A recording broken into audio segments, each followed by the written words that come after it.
When our kids were born, we started saving for each of them, and the results have been pathetic when compared to average market returns over the same period. We could have done so much better, and they could have so much more if we had just known what we were doing. In this video, I'm going to show you what we did and what we should have done in the hopes that it will help you in your future investments for yourself and for your kids.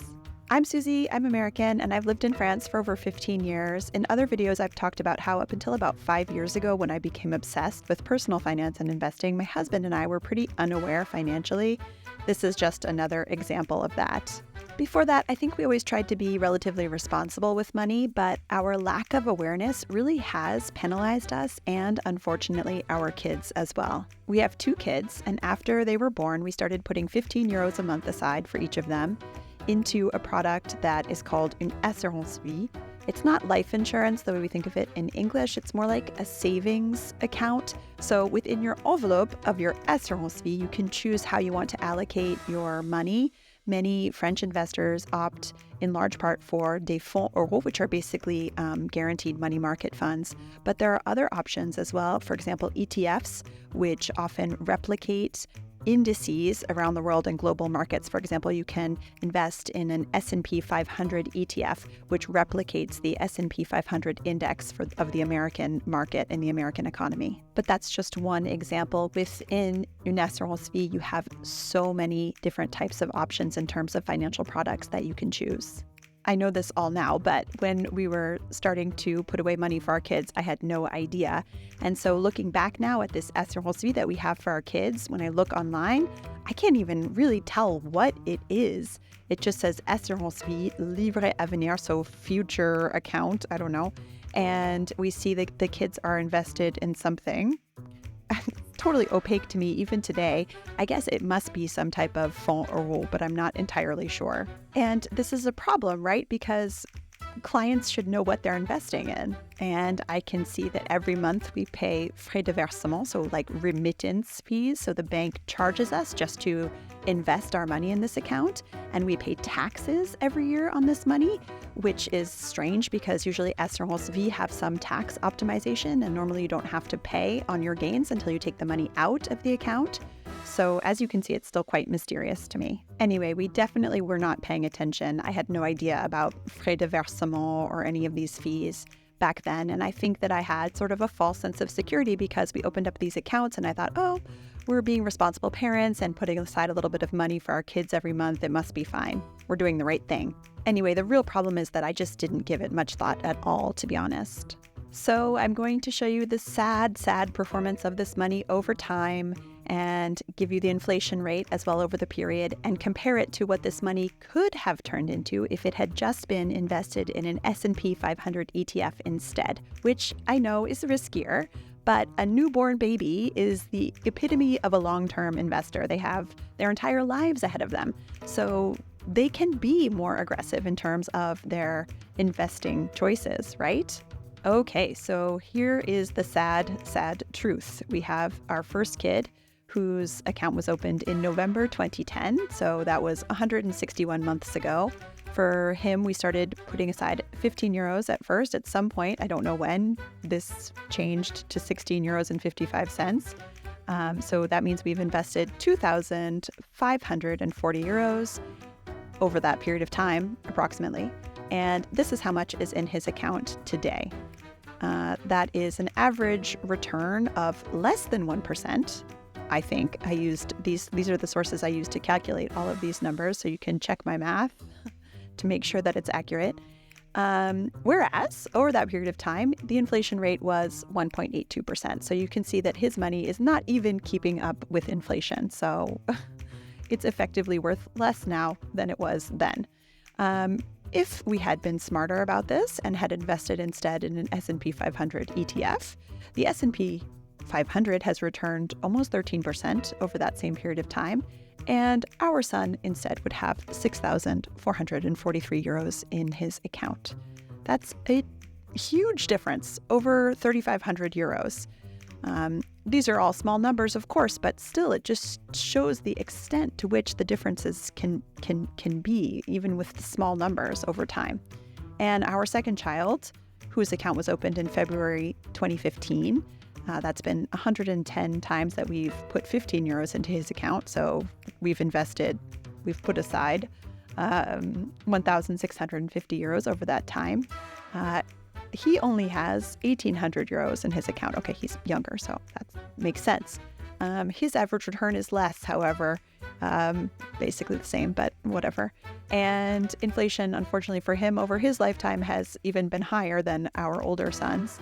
And the S&P 500 has also performed better in that shorter period of time, on average 13% return. So if we had just taken this money and invested instead in an S&P 500 ETF, he would have 3,082 euros, a difference of almost 1,300 euros. Combined, our children should have almost 10,000 euros, 95.25. And that's a huge difference of almost 5,000 euros.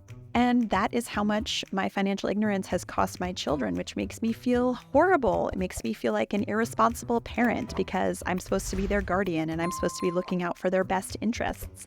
And their money could have grown so much more in that period of time. And it's not like I can blame my bank. They did not pocket the difference here. Yeah, they made a little money off of fees, but just a tiny amount. And I actually really like my bank. They've been great lenders to us over the years, so it's not their fault. Here, there's just no upside. It's just a missed opportunity. Nobody made any money in this situation. Okay, yes, the capital that we initially invested is still there, but I think we're entitled to hope for something a little bit better than just the bare minimum. Granted, I finally woke up, figured it out, and did something about it. In 2021, I opened up an assurancevie for each of my kids through Fortuneo, which is an online bank. And I don't have to pay any frais de versement, so I don't have to pay to have the privilege of putting money into those accounts. I do pay a 0.75% frais de gestion, so annual management fees on those accounts. However, as long as that money stays in the envelope, you don't have to pay taxes on it annually. And if you have the account for more than 8 years, then you also have other tax advantages as well when you do go to withdraw the money, which is typical for all assurancevie from what I understand. Since I opened those Fortuneo assurancevie for my kids in 2021, I've been investing in the S&P 500 ETF and also in an MSCI World ETF for them. You could argue that there's a lot of overlap there. I know there is. But that was just the strategy that I came up with. And I'm not just investing 15 euros a month anymore. We're investing 100 euros a month. And it's really gratifying to see that there's actually been progress. Granted, the market has been doing well over that time, but we're seeing real gains now, finally. I haven't stopped investing their 15 euros and 16 euros and 55 cents per month either. That's still ongoing.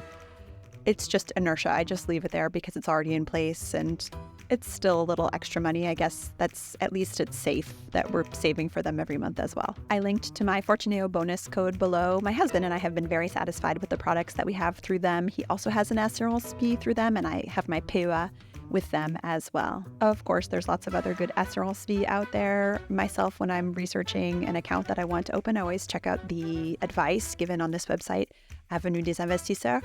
I think that it's unbiased and well-researched and well-informed. And they recommend, for example, linxea Spirit 2. My husband has his PER through linxea, and he's been very satisfied. In fact, I have a bonus code in the links below for linxea. If you want to check out their PER or their assurancevie, they might be a good fit for you, but definitely do your own research. There are so many resources online right now that you can check out for free that, there's just a plethora of information out there. Today, I wanted to show you a real life example about how even a small amount of money, just 15 euros a month, could have performed so much better over time, but unfortunately, because of lack of optimization and fees and ignorance, really, unfortunately, over time, the performance has just been really, really lackluster. I understand being scared of risk and worried that you're going to lose money over time if you invest in something that you feel like is too risky. And I think that's why a lot of parents just save money for their kids in linxea, so savings accounts, which are decent. I mean, they're earning 3% interest right now. Unfortunately, inflation is really high. So if you do hope to invest your money for your kids and you want to see it perform over time and hopefully beat inflation, you might need to consider opening up an assurancevie. Definitely check out the online banks that oftentimes have lower fees than the traditional banks. And then once you take a look, you can see the different types of products that you can invest in. Of course, they have fonds euros, so you do have the guaranteed return of the fonds euros inside the envelope of the assurancevie. But you could also take a look at some of the other, granted riskier, but nonetheless oftentimes better performing options there as well. And you do what you can. We all have to sleep at night, and you have to have a clear conscience. So just consider it. Going through this exercise was relatively painful for me because I am not risk averse, and I think that for me this was just more like being blind to the financial situation as opposed to being scared of taking risks. But I hope that having gone through this together, that maybe it will get you thinking about how you can invest money for your kids and how you can help them grow their money for the future, for all of the projects that I'm sure that they have.